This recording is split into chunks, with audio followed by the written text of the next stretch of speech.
We are live. So, good evening to everyone who is on this platform today. This is live from the Pacific Ocean. We are based now in Victoria, British Columbia, Canada. And I'm very excited today. My name is Yasmin Beham, and this is the platform Harmonizing Creative Power, where I interview artists, healers, entrepreneurs, and visionaries who are revolutionizing their respective industries. We are at the end of 2022 and looking forward to the exciting new energies of 2023. I'm here with a very special guest today, a woman who is soon becoming one of my very own favorite artists. Her name is Michelle Delees Miller. Welcome, Michelle. I'm so excited and happy to have you here today. Thank you. Thank you. So you're based in Victoria, British Columbia as well? I am, yes. I do. Yeah, my studio's here in my home, so yes. Yes. It's 7 p.m. right now. I met Michelle actually in one of her art workshops. So Michelle is an instructor of art as well as an award-winning international artist. And we are going to be diving in today, Michelle and I, into some of her most relevant art, which she has just presented and exhibited in the Tofino Gallery of Contemporary Art. We're going to deep dive into those, and I want to reflect more on the message behind Michelle's art, what she really means and where she's coming from. The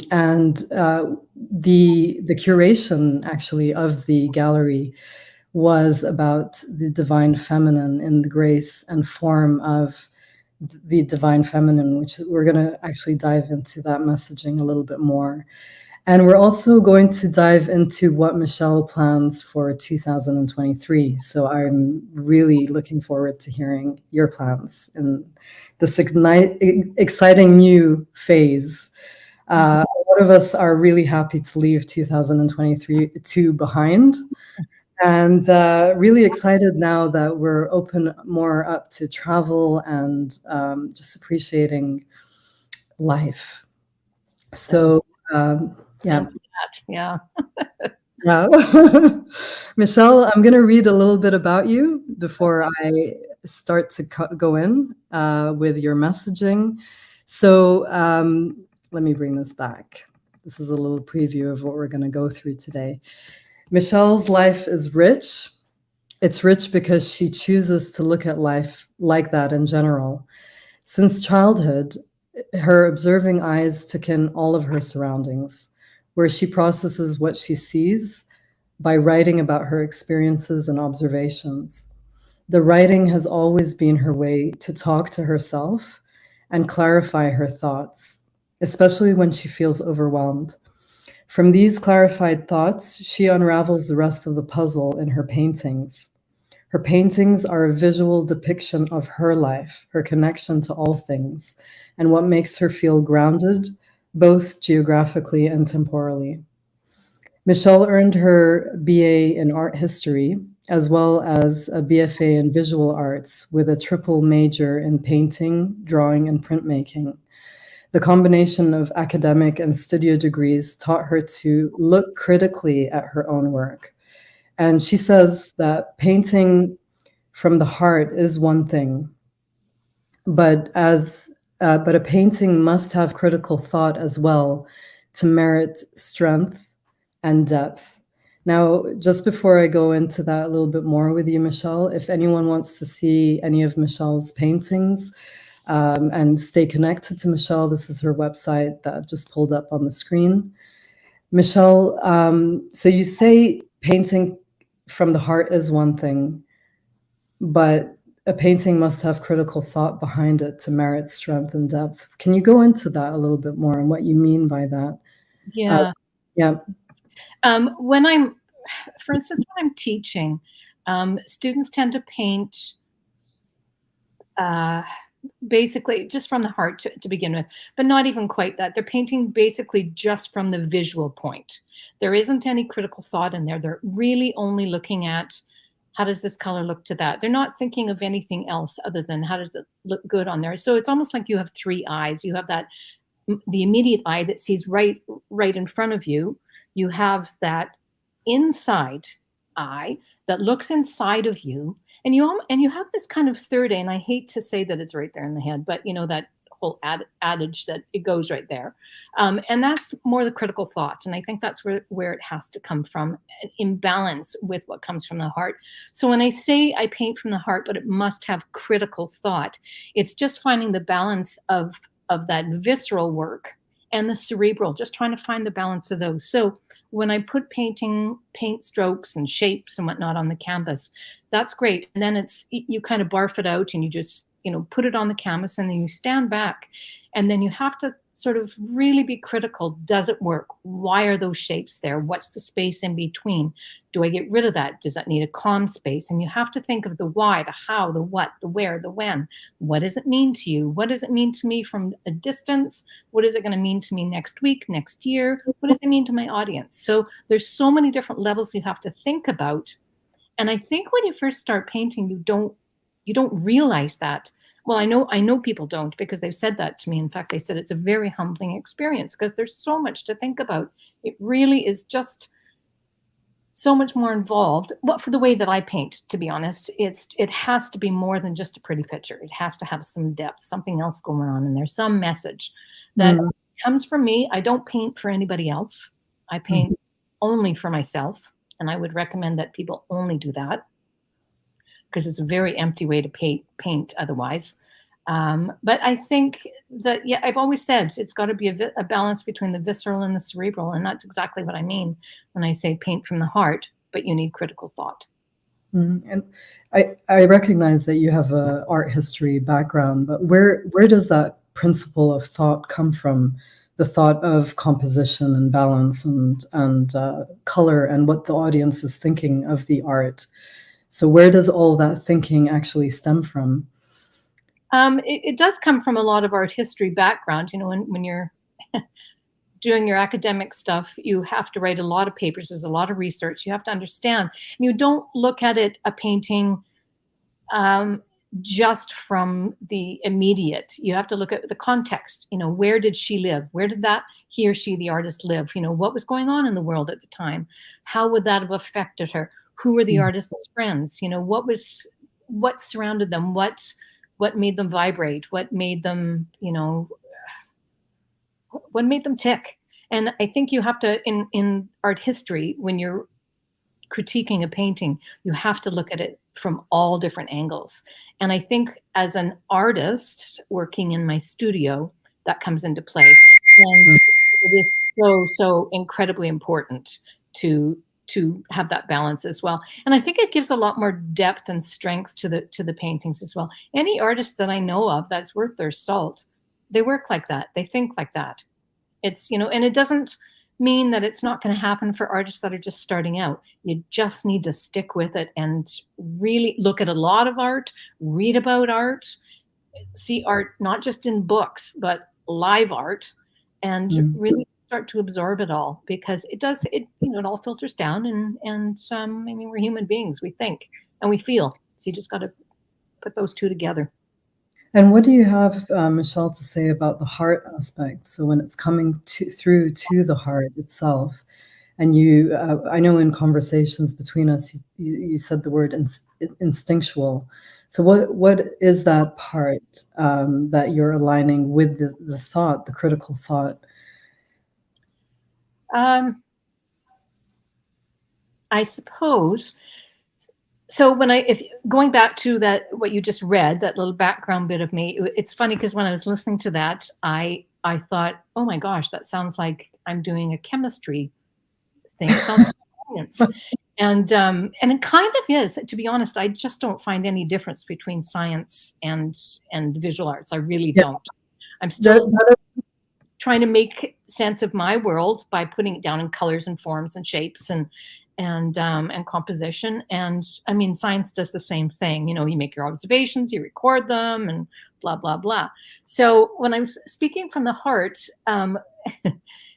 So I write every day. I write in my journal every day, and that tends to unravel a lot of my thoughts. And I live by myself, so it's it's my way of sort of when you get up in the morning, you have coffee with somebody. It's like having coffee with somebody and talking to somebody, but it gets things out. So it gets from my heart, it gets it out. So when I'm writing, and I've observed my morning, my day before, my week, my life, I'll do the same thing in the studio. I'll look at my canvas, empty or started, or painting over a painting, which is very common. And I'll look at what am I doing? Where am I right now? What am I thinking? And if I have a mark or two on the canvas, what does that mean to me? Does it make me think of anything? And it's almost like mind mapping. It's like I say one thing, you say another, and then it goes and goes and goes. And it's very much the same until you get to the core of what you really, really, really want to say. Yeah, that's lovely. And that's really what I mean by getting to the heart of it. Just keep writing, keep unraveling, unraveling, and unraveling until you get to the heart of what you want to say. Yes, precisely. That's something I'd want to say to people who have never touched a brush is that, and professional artists who claim, creative block, but Mhm. like you said, it just starts with that one mark, and then it's like the dots, and it unravels itself. Um, I just wanted to ask you, Michelle, because I've heard you say, life and art is like problem solving. Very much. Problem solving. So I think that's really iconic to you and how you approach the way you critically think about the puzzle that you're creating, and what it means to you. And then I know that a lot of your art is bringing up from your memories of your mom, your memories of life itself. So things become quite symbolic to your experience in life, in particular. Mhm, mhm. It is very much about problem solving. And the one thing that has made me realize the more that I have painted, I mean, I'm 60 now, so that's a lot of years of painting.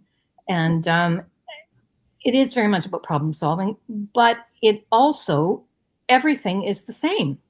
Um, you get up in the morning and you got to problem solve your day. You write a piece of music and the language is all the same. If I make this note here and I put this note there, what's the space in between? So there's a lot of problem solving going on in that. Dance and literature and music and the visual arts, they're all the same, but life is too.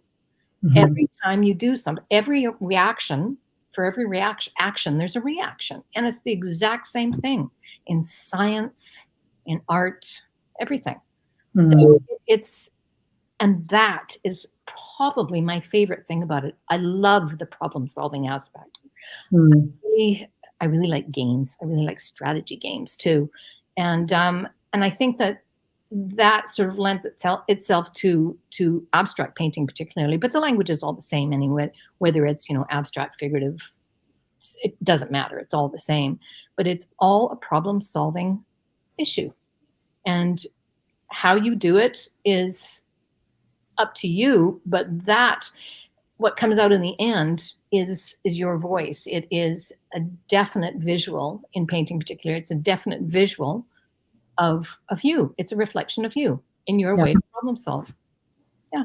yeah. So what I love about your work, Michelle, is that you've got such a seamless way of really, I mean, you've have the different genres that you actually work with from figurative to abstract and landscape. And the interweaving, the blending between those that you're actually working with, so putting in more figurative into the abstract or vice versa. Mhm. And you do that in such a seamless way, such a beautiful and versatile way. What does that mean to you? And how do you actually approach that? That's such a Yeah, that's a question I get asked a lot. I know a lot of people will say, it's like, how can you, who did this clearly very abstract, and then you did this very figurative, and then you did this very landscape painting. How do you do them? But if you really look at my art, you can see the similarities of the brushstrokes and the way that it's all divided in colors and all that. Um, Sometimes I just need to, sometimes abstract, just I need to go back to drawing. I need to go back to something figurative, or or landscapish or botanical, and they fill a need that I have to express each time. Each time. So I was working this year in March. I did a solo exhibit at the Victoria Art Gallery, the AGGV Art Gallery of Greater Victoria, and that I had a great response to that. That was fantastic. There were 156 people plus there, and it was mostly abstract painting though. And then after that finished, I did a few more paintings in abstract, and then I kind of went, I think I need a shift here. I think I need a shift, because I needed to go back, because I've kind of felt like I was spinning my wheels and doing the same thing. So I went away, and I was teaching in Italy, and then I came back, and I said to my friend, I said, I think I want to do some figurative work. And she said, oh, thank God, I've been waiting for that. So I started doing, I think I did, well, whatever I had at the Tofino Gallery there, which was 7 paintings. And then I did 2 other paintings in figurative. And I had started to continue on to do more, but nope. Now I want to shift back to abstract, because I got what I needed from the figurative. But now, as I'm working now, I was just painting just before we started this, and I was looking at this painting, and I thought, oh, I have an idea. That's a very stylized figurative painting for the next one. So it'll be figurative, but it'll be very abstract. So there is the mesh. That's the problem solving that I needed to get out of abstract, put me into figurative, but now it's going to combine them. And it may have botanicals or something in it too. Who knows? Lovely. But it's just, it fills a need until I can loop around and get new ideas going and mesh them all together. So shall we have a look into some of your artwork? Because Sure. I'm actually really eager to get those beautiful colors that you have in here. We're going to be showing, we're going to be diving into pieces that Michelle has just been exhibiting in the Tofino Gallery of Contemporary Art. And it was a curation that was of a collective of female figurative artworks, looking at female divinity through the contemporary lens. And it was called Figuratively Speaking, a homage to female grace, form, face, and form. Now, the pieces have been taken off off the exhibit since December 5th, but they are still available on the Tofino Gallery of Contemporary Art.com website. I know you just sold a piece yesterday. We're gonna look at those pieces, Michelle, and just a quotation by the gallery, which I pulled out here, and I found quite exciting for me as an art historian as well. So I'll read it out. Throughout art history, women have been idolized, and immortalized in painting and sculpture. From goddesses, spirits, and mythical beings in origin stories, fairy tales, and scripture, women symbolize strength, virtue, and fertility. We are revered, righteous, and feared. And as exemplified by the work of 17th century artist Artemisia, and I'll leave you to say her last name. Gentileschi. Gentileschi. So, yeah, we were looking, Michelle and I, who this artist was. But firstly, I want to say, wow, to the it's a relevant topic today for looking at the divine feminine. And for anyone in the spiritual realms, we're looking at, the future is more of bringing in the divine feminine, of grace and gentleness and love, universal love that we've been missing in our past, and bringing more of that balance up into our awareness and consciousness. So this is such a timely event and exhibit in which Michelle was one of 9 artists that was presenting. So Michelle, can you speak into that? And first of all, if you have history about Artemisia, the 17th century I artist. actually am not too familiar with her work. So she was a Baroque artist, Mhm. Italian. Um, and what's most unusual is that she was female at that period of time. Of course, the history has recorded there were female artists, of course there were, but it was a bit frowned upon for females to be in the art field. Mm. And also, men wrote most of the art history, so they wrote about other men. But she initially painted in the Caravaggio style. So Caravaggio, again, Italian bad boy, an amazing painter, but he was not the nicest human being, but an incredible genius. So she painted in a lot of his styles, and so very dramatic lighting, and putting herself, or at least a female figure, forward, and being that it was a female painter, man, that must have really shook things up back then in Italy. Still, which was still very, very, very much a patriarchal society, and ruled by the Catholic Church. So it must have been quite the splash that she made.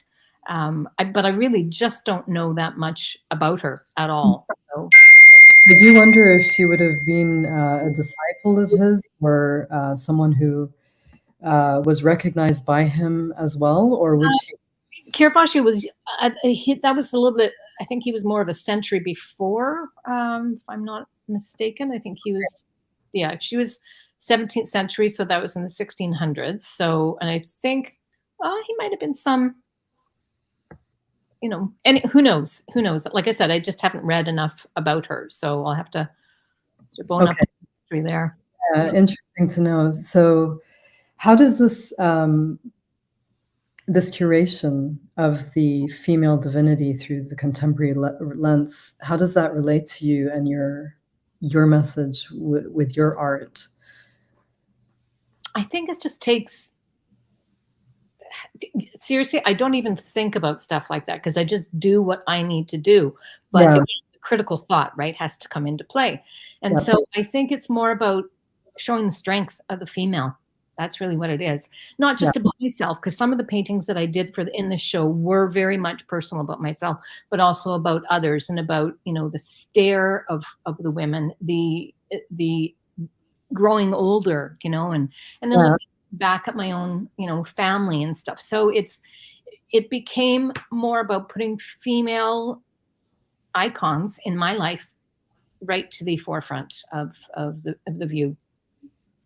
So let's look into some of those paintings, Michelle, and I've put some over here as a collage of them, just to show the blend, the diversity. But as we go into the artwork, you're going to see the various colors, the bold colors that Michelle uses, and the mix of abstract and figurative. Do you want to say anything about these ones? Yeah, Yeah. yeah. The one on the right, well, what I can see is on my right, the falling figure. That one's called "Are We Icarus?" Now Mm. it's very large.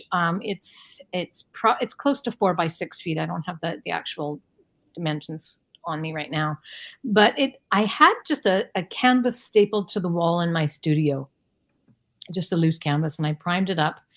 And I knew I wanted to do something figurative, but I wasn't 100% sure what it was going to be. So I started drawing out this figure falling, and the idea of Icarus came into play. So this is the very first one that I did of this whole series. And as I was drawing it out, and I got it so that I was happy with the composition, it's quite a simple composition, but it's definitely got that sense of falling. I drew it out, and then I put a bit of an undercolor on there, and then I went, okay, now what? Now what do I want to do with it? But then I had to sit back, and this is where the writing came into play again. I did some writing prior to that of why a falling figure, and I had to ask myself, why was it so important for me to do this falling figure? Throughout the entire pandemic, the past 2.5, almost 3 years, I mean, it's been a shit show in the world. There's, no two ways about it. And I guess there were there were a couple things that happened that just made me go, really, really, is this what we've come to? And one of them was when the spaceship was shot up into the air, and I guess that was Elon Musk, and people were invited. If you could afford to pay for it, you could go. And I'm not against anybody spending money the way that they want to spend money. Far be it for me to say that. But I mean, come on, consider your timing. Half the world is starving. Half the world is in lockdown. Most of the world was in lockdown. And half the world didn't have vaccines. And you're doing this for a joyride? I was completely disgusted, completely. So I just thought we'd lost our humanity. Or I was begging the question, have we lost our humanity? Are we Icarus? Did we just go so close to the sun, reaching for things that are so absurd that we're burning up now? We've got a pandemic. So that's basically what it meant to me. So then once I sort of sat down and wrote about it, then I got all fired up, and I kind of knew what I wanted to do with the painting of it. And you can't really see it so much in the imagery on this one anyway, but on my website that you can see the image, and I think you can zoom into it as well. It's a very good photograph, and you can see that it's a very fractured kind of background, as if things are actually starting to break apart. So from that one, I went on, and I think I did the little one above it where she looks down and she's reading, and that actually is taken from a 1937 image of Nathan Petrov was the artist's name. And I tried so hard to find some information on him, and I couldn't. But he was a Polish-Canadian artist. And the image was similar to that. Of course, it was a black and white. I think it was a charcoal and gouache. It was just a black and white image that I had in a book. And I thought, ooh, how appropriate is that to today?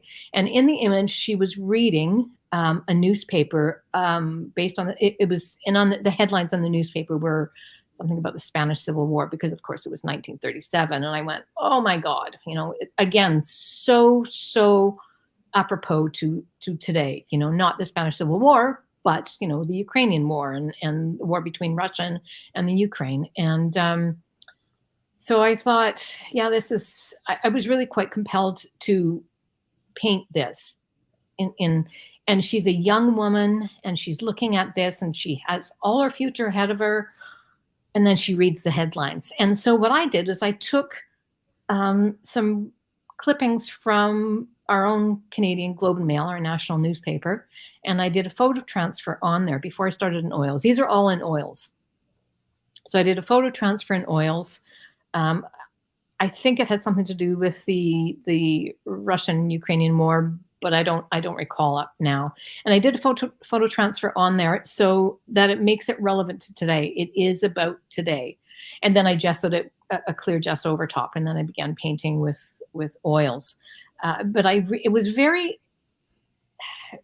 for me, that was just an important piece to do, because it was just, history is repeating itself in less than 100 years. It just was astounding to me. Mm. And then from there, I just continued on. I was like, okay, now I'm on this figurative trend, and I wanted to continue. And I can't remember which one I did next. I think it was a different one where I'm holding, or the images that the figure's holding a fish. And that was really a strong painting for me. I've used the image of a fish quite a bit. Let's go to that. So okay. We'll go to that and come back to. Yeah. So this is called focus. And so the idea of a fish, for me, it's my own symbol. It's my own visual language. Mm-hmm. And I remember thinking when I was quite young, is my path like sort of defined? Is it preordained for me? Is this, is my whole life set out for me? Or do I have a choice? And for the honest to God, I thought I had a choice. And I still believe I have choices in a lot of matters. But in the end, I mean, really, that end choice was what I was supposed to do. So it was kind of a preordained kind of thing. So am I like a fish? I remember thinking, am I like a salmon that's always going back to spawn, swimming uphill, fighting as hard as they can to get there?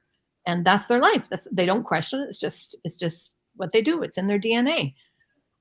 Or, do I have a choice? So fish, and in all the paintings that I've done of it, where there's a figure and a fish in it, and the image is referring to me without looking like me. It's really very much about me keeping my focus. Just really about keeping my own personal focus and staying focused on what I do, which is painting, which I love to do, because I think I'm meant to. That's very beautiful, Michelle. If I Thanks. can shed light from my perspective, Mhm.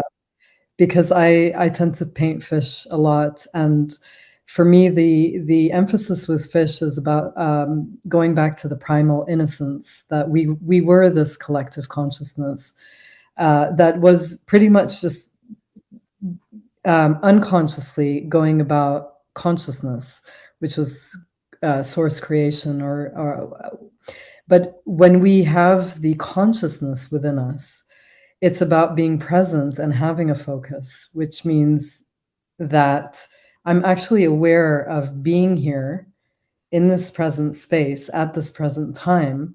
And that consciousness is what I call God consciousness. Mhm. It's the consciousness of God within, or source, or whatever you want to call it, Mhm. source intelligence within. And un, un, unknown to what degree certain animals have this degree of consciousness, but to have this consciousness is godlike.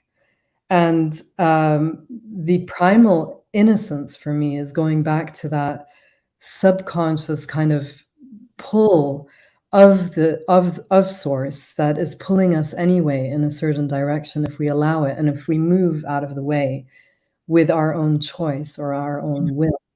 Mhm. There's both in the interplay of it, and it's a Absolutely. beautiful, Yeah.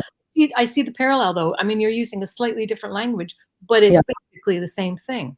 yeah, Basically the same thing. So, yeah, it's just, I also wanted to have, I mean, if you look at the painting too, that you've got the sense that she's kind of not altogether there. I mean, visually, she's got some drips in her. She's got one arm that's not visual. Where's that other arm? And so it's almost like keeping the focus keeps her whole. So it helps to really, really hold her together. yeah. In fact, I see the fish is more focused than she is. Absolutely. Yeah. The fish has its focus, it has its direction. So It has its direction. Wow. direction. What I'm hearing, or what I'm seeing, is that as your prior message, that we as humanity have we lost that focus? Have we lost our direction? Ah, yes. And perhaps the analogy here is that the fish that are untarnished or untainted by our choices, which we have digressed from Hmm. our primal source, has kept us unwhole in a sense. Mm. And so, to me, it's like who actually is more conscious, us or the fish? Yeah, yeah. It's funny because just in speaking with, I never saw the sort of the segue from "Are we Icarus" to this, but yes, I do see it now. So yeah, that's quite interesting. Yeah, I mean, the more I started looking at your art, the more I started to feel into it, and that's why I said a lot of your paintings. I mean, you're literally soon becoming one of my uh, role models in art, because of that blend between abstraction and figurative, but also the messaging. I don't think we realize as artists how, when we're tapping into what they used to call the muse, or to me it's tapping into your divine self. When you're creating, you're at the forefront of consciousness, because you're literally creating something out of nothing. Yeah, absolutely, absolutely. There's this wonderful, just a sort of sidetrack here. There's this wonderful feeling that exists, and when I talk about it to other artists, they go like this. Oh yeah, oh yeah.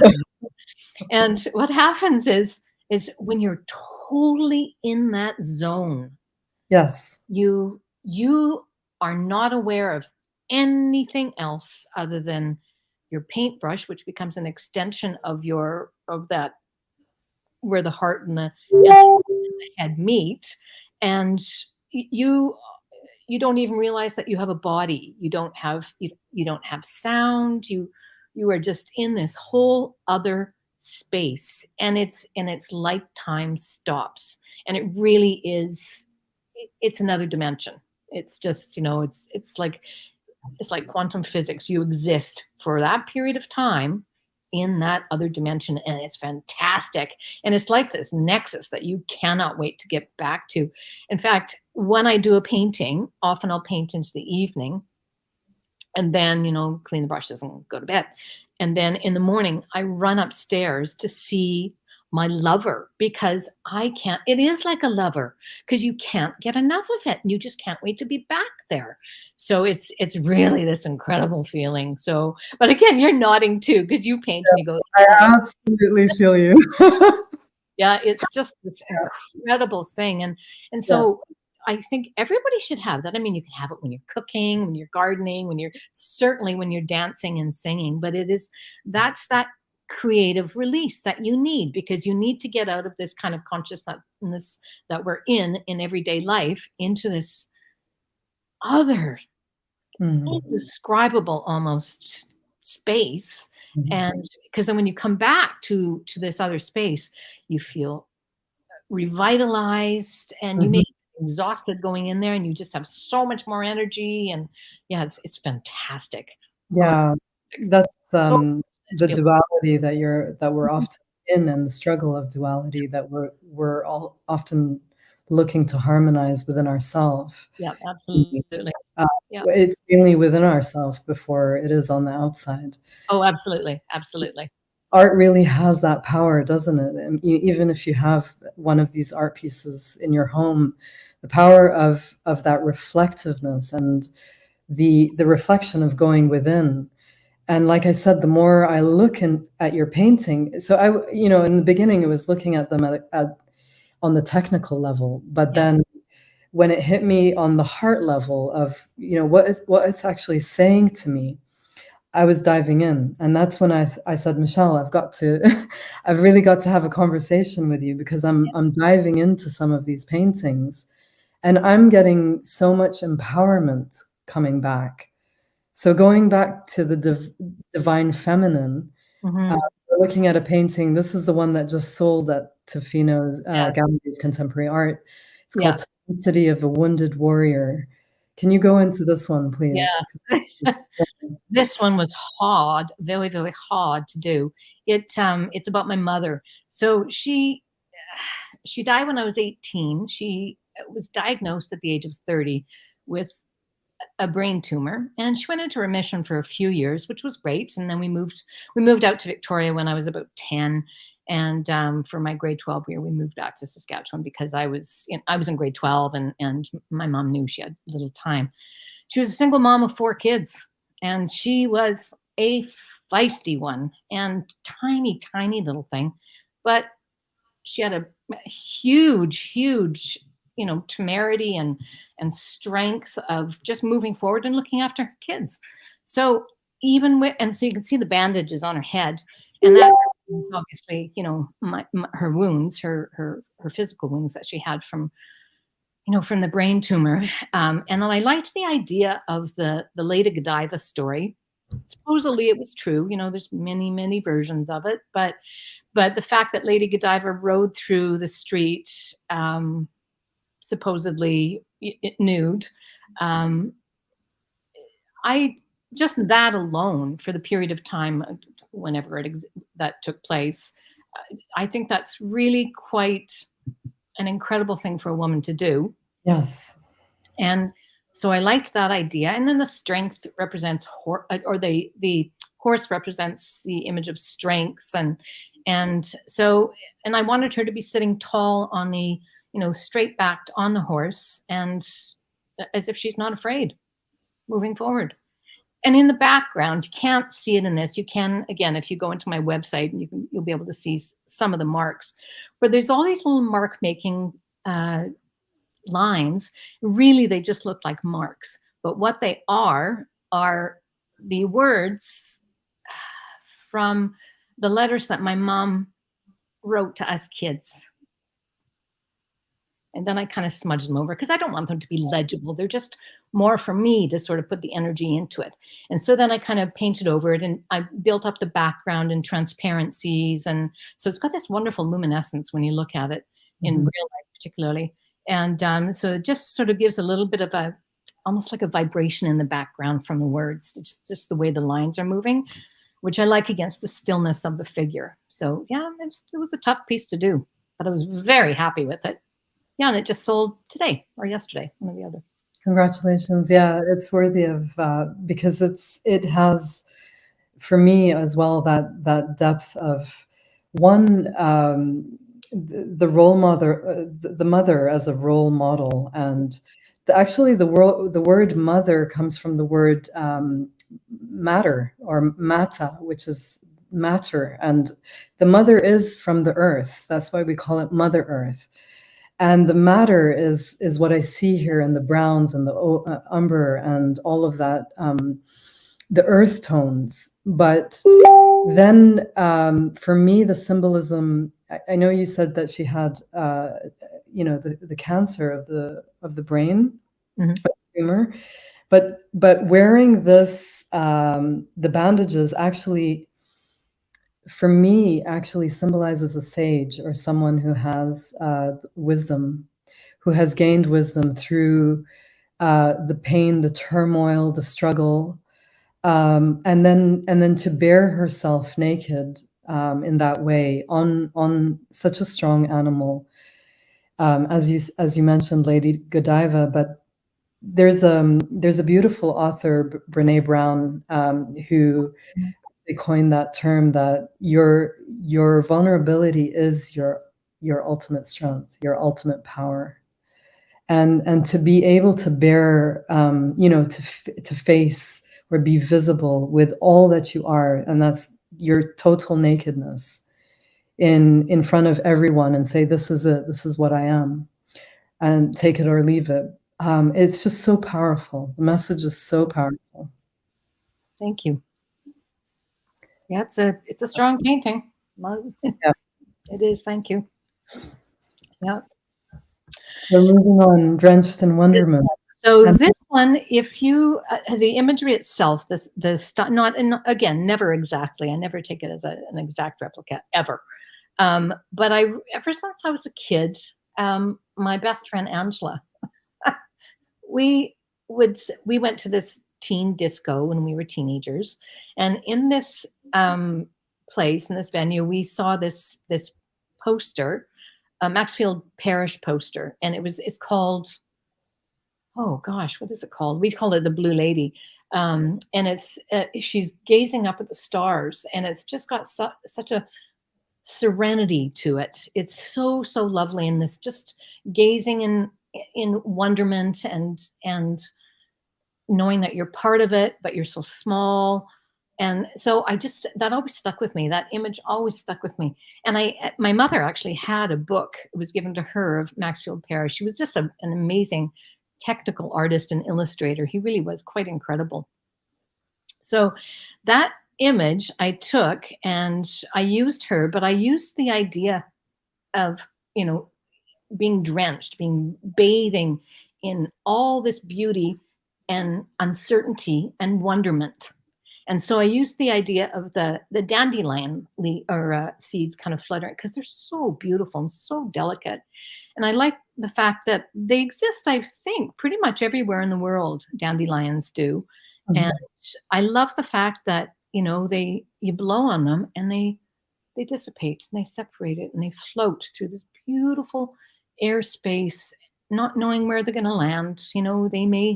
A dandelion may land next to a rose, grow together kind of thing. And I just loved sort of that lyrical thought of the wonderment of it. So it's a real simplistic sort of idea of this. So I wanted to keep it in rich colors and just in a very kind of a content feeling and pretty, because it just was really about seeing the beauty in life, beauty and simplicity of what our Mother Earth can offer. Yes. I just I wanted to juxtapose that with the next one, that gathering knowledge, and just looking at those colors, those Mhm. of the bold colors that you're using. Um, would you talk about this one, Michelle, the gathering knowledge? This one I took from, again, the idea, never directly, from a Manet painting who's, oh my God, I love Manet's work and his just how he approached it. You know, he was born in the upper classes of Parisian society in the 1800s. Um, but he was such a thinker and is a very good friend of Baudelaire. And he was just sort of in that whole, moving contemporary, thought-provoking milieu that was going on in the art world in Paris in the 1800s. And so, in this one particular painting that I was looking at, the bar at the I can't remember it. I should have these names in front of me. And there, one of the things that he did is he saw the double standard for men and women. And women were second-class citizens, and they were expected this and this and this, and men could just kind of do as they did. And so I like the way that he portrayed a lot of the women. It was very, very common for him to portray his figures, and usually upper class figures, quite often, um, staring out into the viewers. So they're staring out and with this kind of almost like a bored expression on their face. They're staring out just like here we are again. And so then it's not the figure in the painting that becomes the subject matter. It's the viewer or us, who are looking at the painting. So I sort of wanted to play with that idea. And this one's called Gathering Knowledge. So it's really just about getting older. And so all those, I mean, clearly the apples represent knowledge. And in the 1800s, I mean, I couldn't see exactly what the woman would have been wearing in the painting, but it would have been probably a cameo that was very common. And so the instead of a cameo on her choker, I put the a scallop shell. Now, a scallop shell represents journey. It's the image that's used if you've ever read any information or anything about the Camino de Santiago. That's how they mark the trail is with a scallop, the Camino, St. James Camino, and and I liked the idea that it always represents a journey. So I'm starting to use the idea of a scallop in my paintings a little more often now, but I liked it on this one because it was about her journey of getting to the point where she's at. So I didn't want her to be as young as the woman in the Manet painting. And Mhm. initially I had the head tilted slightly. But when I did, and I looked at it, and this is where the critical thought can come in, I looked at it, I went, it's not saying what I want it to say. I need to straighten her head up. Because when her head was tilted, she looked a little bit more uncertain of herself. And Mm. I wanted her to be very confident, staring out at the viewer. Mm. And I put some gray in her hair. So she's, her skin may look younger, but she's got some gray in her hair. And she's just, I like the fact that she's sort of looking at the audience going, go ahead, ask me anything. Go ahead. And I like the finish of in the finish, technically speaking, I use a cold wax medium in this one and in the previous one, the Drenched in Wonderment. And it gives a really lovely kind of almost velvety matte finish.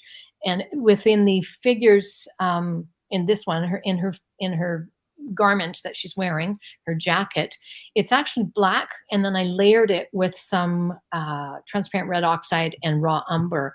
So because the black is it absorbs a lot of life from around it, but I wanted her to have a little bit more life, and I wanted her jacket actually to look like velvet. And when you see the painting in real life, it does. It really looks like velvet. So it's quite a simplistic composition. The apple to the left, the one that looks like it's going out of the screen, that wasn't in there until the very last minute because I just felt like it just needed something. So I like how that sort of bit of knowledge is just coming into the scope. I like how it's just coming into the composition. Life goes on, more knowledge to be gained. Just getting started. Yeah, that was a fun piece to do. I really enjoyed doing that one. Wow, lovely. Especially when you mentioned that you become the viewer, the audience, that she is looking at you. She started to bore into me, and I could feel the mirroring taking place, that she's Yeah. actually mirroring my own emotions back to me. And that's powerful, Oh, really.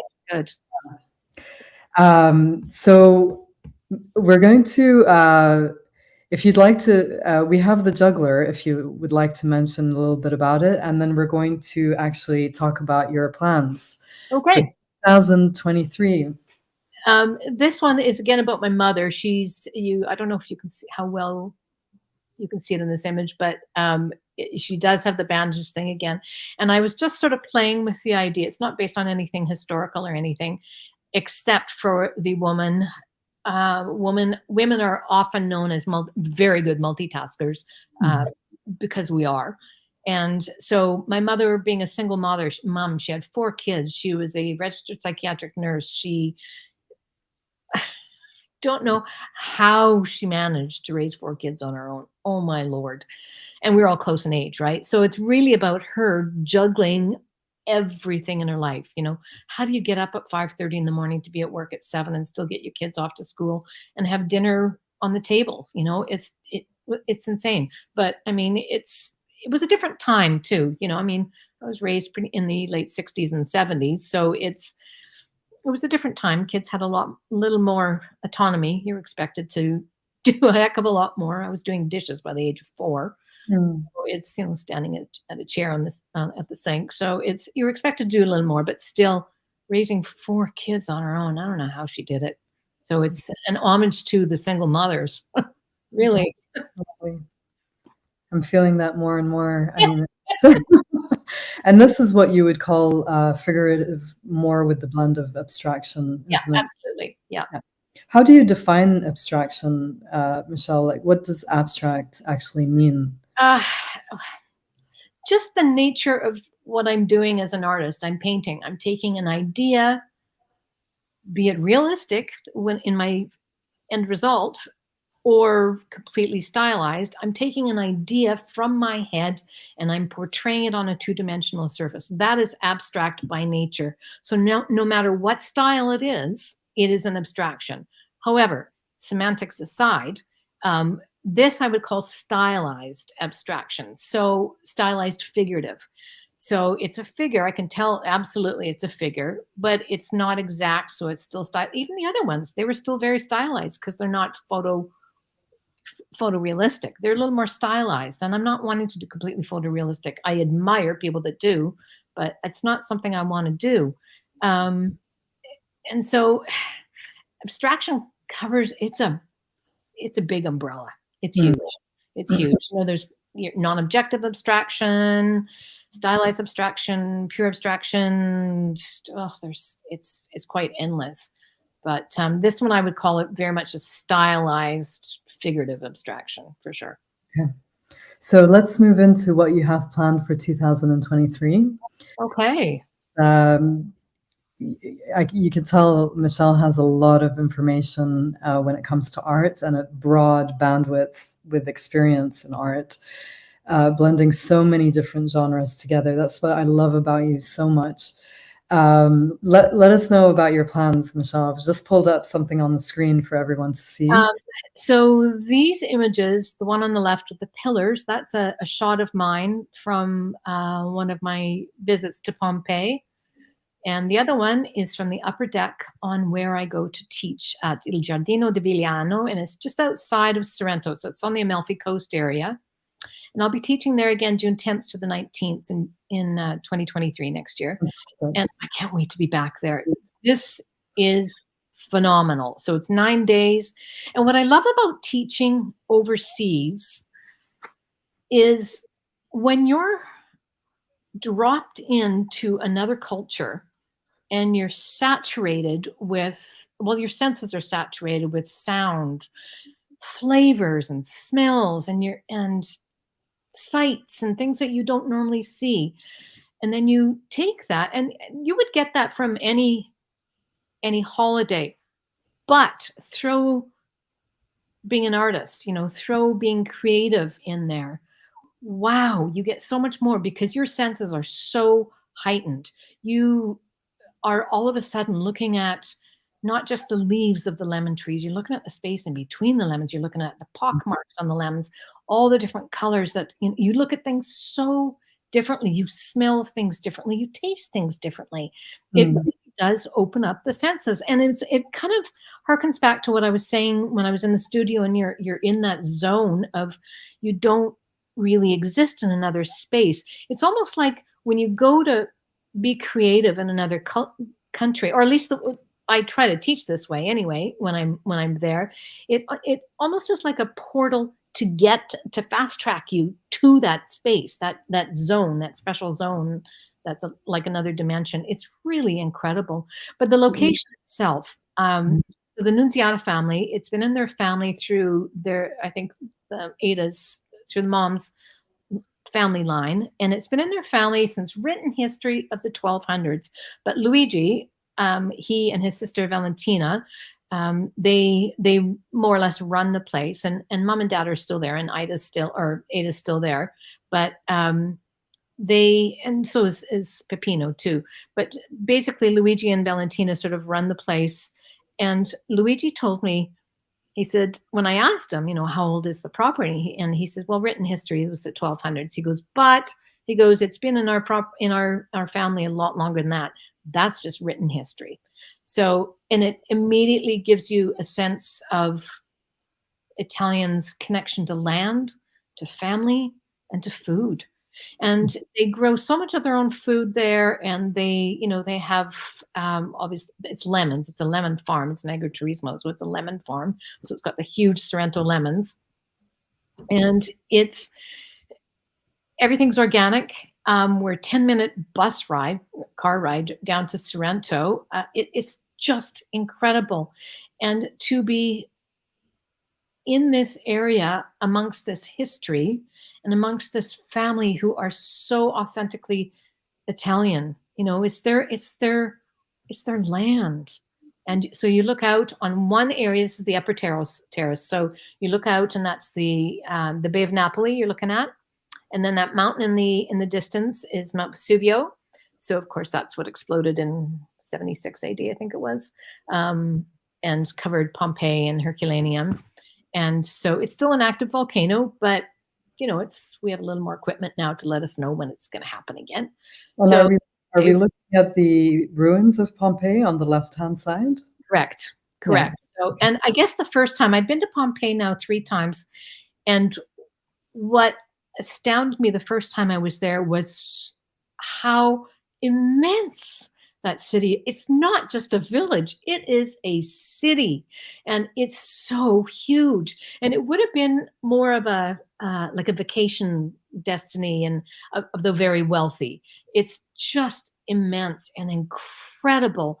And then if you're in Naples, we on our retreat, we don't actually go into Naples, but if you stay in Naples, there's the anthropological museum there, and it houses a lot of the ruins, the original ruins from Pompeii. The ones that are when you go into Pompeii and you're outside wandering around, a lot of the stuff that you see, the ceramic sculptures and stuff, those are replicas, for obvious reasons. They got to protect it from the elements. But Yes, absolutely fabulous. I mean, the history is incredible. It's it's just just I mind-blowing. Oh, I love it. And we do different technical things. When I teach, we have a lot of exercises in our sketchbook. So here's the villa. So that the house, this is the original house that they've obviously added on to. The original house is probably about 300 or 400 years old. And then they've added on, different areas. But and this is where the family lives too. It's not just, rented out. This is where they live. This is their home. And so there's different quiet areas. The very top level there, you can see with the canopy there.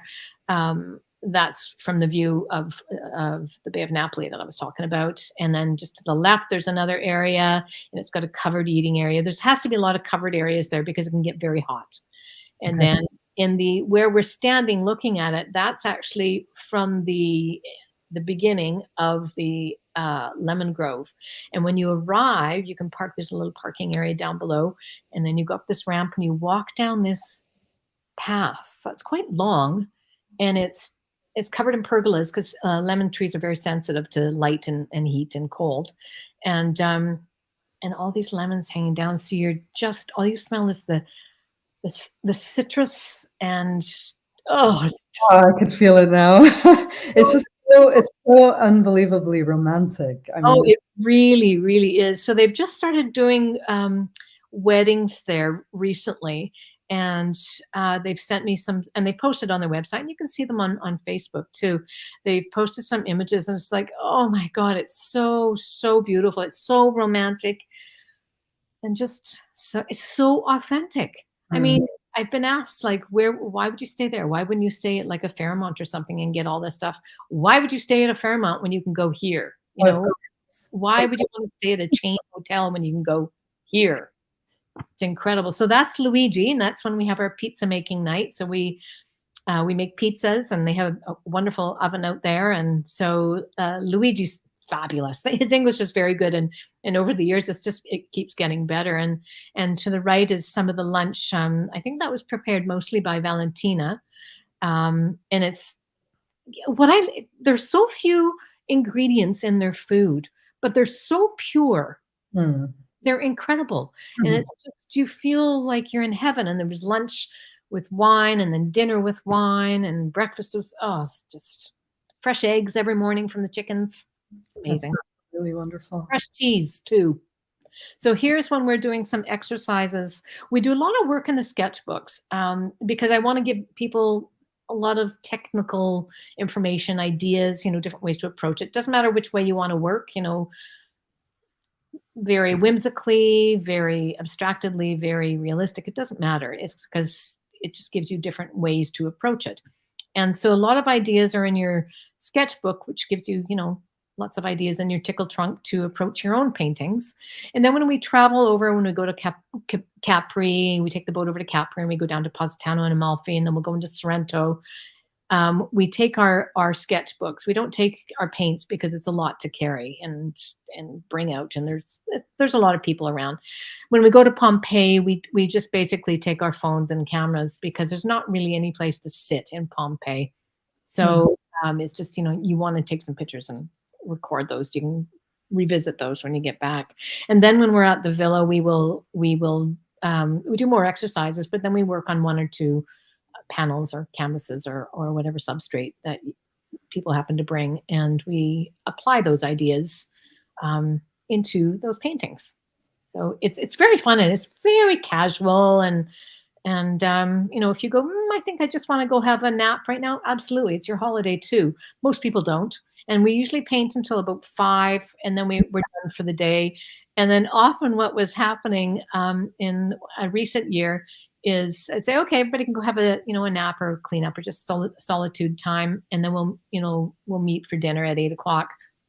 Uh, we ended up having prosecco and playing games, just like cards and dice, and which just really enhanced that whole camaraderie, and it was just fun. It just opens you up, to express yourself, and you get really, really people you've never met before in your life. You end up becoming really good friends with them. A couple years ago, I went, and I had a couple women who they knew each other, but they didn't know each other well. And so one of them said, I'm a little concerned about sharing a room with this person because I don't really know her well. What would you say about that? And I said, well, about 25 years ago, I traveled to Australia with a girl that I only knew for a couple months, really didn't know her. And it was the same sort of situation for her, this woman that was talking to me. And I said, and now I can't imagine my life without my friend Alex. I mean, I every day, and so it was really terrific. So yeah, it's just a wonderful experience, and you don't need any experience. I mean, I've had people that have had no experience at all. Some people join as a +1, and then they watch and they go, I think I want to do this next time. So, they may sign up for classes when I'm here or join me another time when I'm overseas teaching. It's really phenomenal. And it's mostly women, but not always. I've actually got many men joining, but yeah, it's a and I terrific. heard you have a few participants that joined this year who are mother and daughter duo. Uh, this year? or not? Yes. Uh, Yes. I have, yes, I've got some, I don't know if they're going for this next coming one for sure, but I've got two different couples that, yes, for sure, they are really keen on going and doing it as a mother-daughter thing. And I think both the daughters are like 18 plus. Um, but I think what a wonderful thing to do. Oh my Mm. gosh, what a wonderful thing to do with your mother. With my mother as well. Yeah, that's a gorgeous trip. And like you said, just exploring a place through the eyes of an artist where you're actually painting or drawing what you see, it really blends that in way deeper into your entire being, Oh uh, yeah. and awareness. So you were saying something about you don't really realize everything that you're absorbing until you lie down at night and you're like, wow, what hit me? It's Yeah. just, It's yeah. it's So, pretty cool, and then when you get home and you look through your sketchbook, and then it's boom, you're right there again, you know? mm, It's just all those memories, and it's like, "Oh, yeah, I forgot we were doing that. Oh, yeah, yeah, I remember when we went there and had that conversation and had yeah. that food." Yeah, it's very cool. Personally, Italy holds such a value for me in terms of the art history and Totally. the art of antiquity and Christianity and the Renaissance, and so Mm, all the symbolism within the art. I mean, that would be something I would be really fascinated to just travel around there and draw what I see. mm, We absorb some of that symbolic representation in the art itself. So, wow, Michelle, again, this is at the forefront of creativity and so much in place in our times now for really exploring the world through your creative eyes. We're going to just see what some of the participants actually said about the trip. And I've put down the link here to Michelle's website where you can actually book onto the Amalfi Coast art retreat. So it's within the tab workshops, and then you'll see the Amalfi Coast mhm, as an international art retreat that Michelle has been conducting several years now in a row, correct? mhm, mhm. Many, yeah, I've been doing them. Well, this location, this will be the 4th year next year down there. But I've been teaching overseas for since 2006. So let's read through some of these. This testimonial is from Marcy Portella, who's in Miami, Florida, USA. And she says, out of the 6 art workshops I've attended, this art retreat was undeniably the best experience I've had so far. The group of women had an instant connection, as if we had all been longtime friends. I loved Massa Lubrenz. I don't know who that is. Friends. And Yeah. yeah. I often thought how I would love to live here or there. So clean, friendly, and beautiful. The family operated agriturismo. Oh.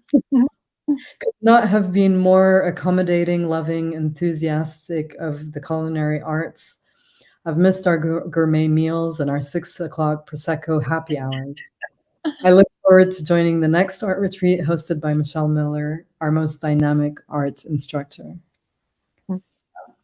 There Yeah. is one thing about Michelle, if you meet her, she's just full of dynamism, a lot of fun to be with. And so this, getting together with a group who are connected in their love of art and expression and food and experience is just no doubt a phenomenal experience. So here we have Lark Ivy, again from Miami, Florida, USA. She says, I started out skeptical because that's my nature. However, my expectations and concerns were almost immediately dispelled when this group of beautiful women met us at the airport and the fun began. I would recommend an art excursion with Michelle to anyone who loves travel and art.